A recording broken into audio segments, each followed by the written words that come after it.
Hey, I'm Markia. Want to hear something scary? Smile Dog. In 2005, when I was only in 10th grade, Smile.dog first came to my attention through my interest in web phenomena. Mary E. was the most often cited victim. In 1992, when she first encountered Smile.dog, and her life changed forever. Mary was one of an estimated 400 people who saw the image when it was posted, though she is the only one who has spoken openly about the experience. The entire phenomenon centers on a picture file that is nowhere to be found on the internet. Many photo-manipulated simulacra litter the web. It is suspected these are fakes.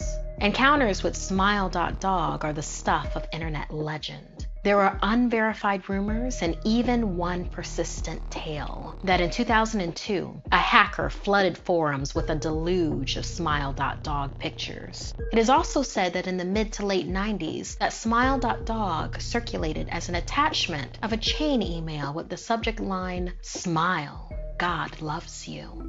All alleged victims offer the same description of the photo. A dog-like creature, illuminated by the flash of the camera, sits in a dim room. The only background detail that is visible is a human hand extending from the darkness near the left side of the frame. The hand is empty, but is usually described as beckoning. Of course, most attention is given to the dog. The muzzle of the beast is reputedly split in a wide grin, revealing 2 rows of very white, very straight, very sharp, very human-looking teeth.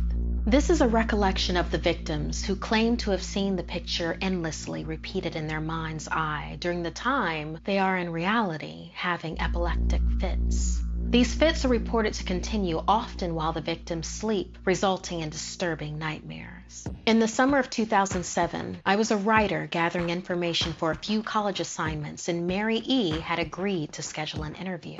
At the last moment, Mary changed her mind and locked herself in, refusing to meet with me. For a time after my visit to Mary's apartment, nothing happened. Mary contacted me via email, however, near the beginning of March 2008. Subject: last summer's interview. Dear Mr. L., I am incredibly sorry about my behavior last summer when you came to interview me. I hope you understand that it was no fault of yours. Forgive me. At the time, I was afraid.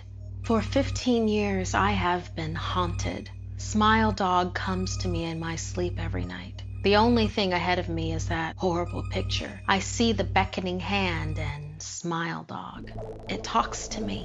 Though I'm not quite sure what it really is. It tells me it will leave me alone if only I do as it asks and spread the word. And I know exactly what it means. It wants me to show it to someone else. And I could. The week after my incident, I received in the mail a manila envelope with no return address. Inside was only a 3.5-inch floppy diskette. Without having to check, I knew precisely what was on it. I thought for a long time about my options. If Smile Dog kept its word, I could sleep. Yet if it lied, what would I do? I kept the diskette hidden amongst my things. Every night for 15 years, Smile Dog has come to me in my sleep and demanded that I spread the word. For 15 years, I have stood strong, though there have been hard times. Many of my fellow victims where I first encountered Smile Dog stopped posting. I heard some of them committed suicide. Others remained completely silent, simply disappearing off the face of the web. I sincerely hope you will forgive me, Mr. L., but last summer I was near the breaking point. I decided I was going to give you the floppy diskette. I wanted it to end. You were a stranger, and I thought I would not feel sorrow when you took the diskette and sealed your fate. Before you arrived, I realized what I was doing. I am ashamed, Mr. L., and I hope that this warning will dissuade you from further investigation of Smile Dog. You may in time encounter someone who is, if not weaker than I, then wholly more depraved. Someone who will not hesitate to follow Smile Dog's orders.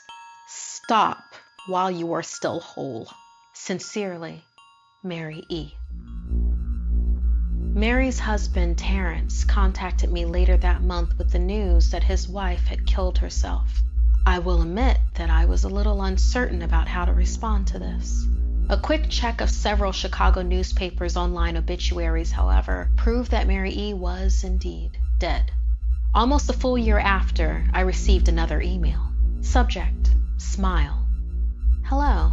I found your email address through a mailing list. Your profile said you were interested in Smile Dog.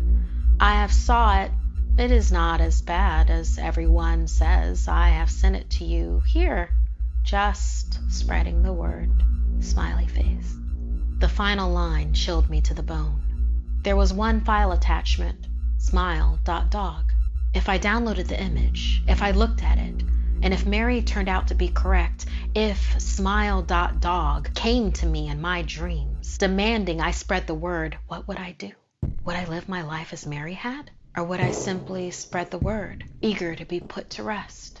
If I went through with my earlier intention to write a short article about smile.dog, I could attach it as evidence. And anyone who read the article, anyone who took interest would be affected. And even assuming the smile.dog attached to the email was genuine, would I save myself in that manner? Could I spread the word? Yes. Yes, I could.